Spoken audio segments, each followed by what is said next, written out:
Bawal mag-rice sa low carb, pero bakit yung ibang tao pumapayat naman or hindi naman nananaba kahit kumakain pa araw-araw ng rice? Meron tayong 4 na dahilan kung bakit nangyayari yon. Number 1, food portion. Gaano pa karaming rice yung ipinapares mo sa ulam mo? For some people kasi kapag kumain sila ng rice, kinakain nila yon as parang side dish lang. Ibig sabihin, mas marami yung protein, mas marami yung ulam kumpara sa kanin. On the other hand, meron namang mga tao na mas marami kumain ng kanin kumpara sa ulam. Yung tipong kapag kumain sa mang-inasal, isang maliit na chicken lang yung kapares pero makaka 5, 6, 7 cups ng rice. Mananaba ka talaga dyan kung ganyan kakarami kumain ng kanin. On the other hand, some people, opposite naman, mas maulam sila kaysa kanin. Kaya kung ganon, hindi talaga sila mananaba kasi more on protein yung kinakain nila. Reason number 2, ito naman ay may kinalaman sa ulam. For some people kasi kapag nagluto sila ng ulam, yung karne nilalagyan ng asukal, adobo na merong asukal, yung mga masos na mga pagkain na nilalagyan ng asukal or other food pa. At sobrang pangit na combination yon. Yung protein, hahaluan mo ng asukal, mananaba ka talaga niyan. Dadagdagan mo pa ng kanin, mas malakas makataba yan. On the other hand, for some people naman, mas hilig nila yung mga maaanghang na pagkain, maalat or maanghang na pagkain, tapos ayaw nila ng mga matatamis na pagkain. Kaya kung mapapansin nyo, di ba, yung mga Thai, mahilig sila sa kanin, pero ipinapares nila yon sa karne na niluto sa sili, walang asukal. Kaya majority sa kanila, slim yung katawan. So, hindi lang palaging nakasisi dun sa kanin, dun din sa habits, at saka kung paano mo ba kinakain yung kanin. Reason number 3, pagdating naman yan sa food habits, ano pa ba yung mga other food na kinakain mo aside dun sa kanin at saka sa ulam? For some people kasi, kapag uminom ng kape yan, hindi naman talaga kape yung iniinom. Sugared water na merong konting timpla ng kape. Ibig sabihin, sobrang tamis na timpla ng kape.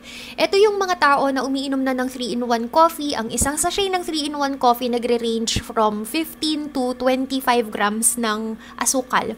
Tapos dinadagdagan pa nila yan ng condensed milk. Tapos kain ng snack. Yung snack na kinakain, sugary. Tapos hindi lang once a day yan kumakain ng snack. Between meals pa. So mga nasa 2 to 3 times a day kumakain ng snack. So per meal or per day, nakaka-6 na beses kumain. Yung breakfast, lunch, and dinner, which is may kanin na, tapos in between meals, meron pang snacks yan. Kaya kung ganon, yes, nakaka-contribute sa pagtaba, si rice, pero yung other meals mo, mas nakaka-contribute yun sa pag-gain mo ng weight. On the other hand, for some people, kapag kumain sila ng breakfast, lunch, and dinner, yun na yun, wala nang snacks. Tapos yung inuulam pa nila, walang asukal, plain na protein lang na meron lang timpla ng asin or sile. Tapos yung portion pa ng kain nila, mas marami yung ulam kumpara sa kanin. Kaya, yung isa tumataba, yung isa hindi naman, nami-maintain niya yung weight niya, nami-maintain niya yung figure niya, kahit na kumakain pa ng kanin. And yung number 4th reason is physical activities. Ano ba yung daily activities mo? Sedentary ka ba? Or medyo meron na bang movement? Or palagi ka lang nakahiga sa kama, nakahiga sa sofa, nanonood ng TV?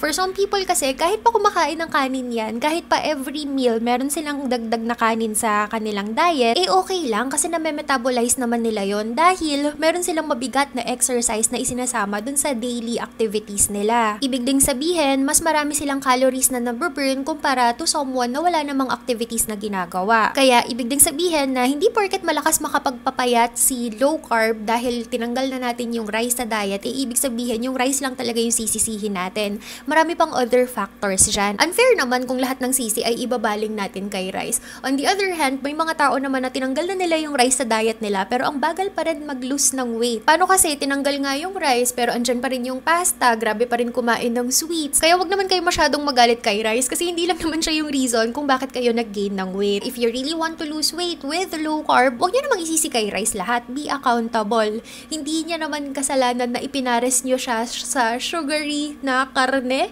Hindi niya kasalanan na hindi kayo nag-exercise at hindi niya kasalanan na ang dami-dami nyong kumain ng rice per meal.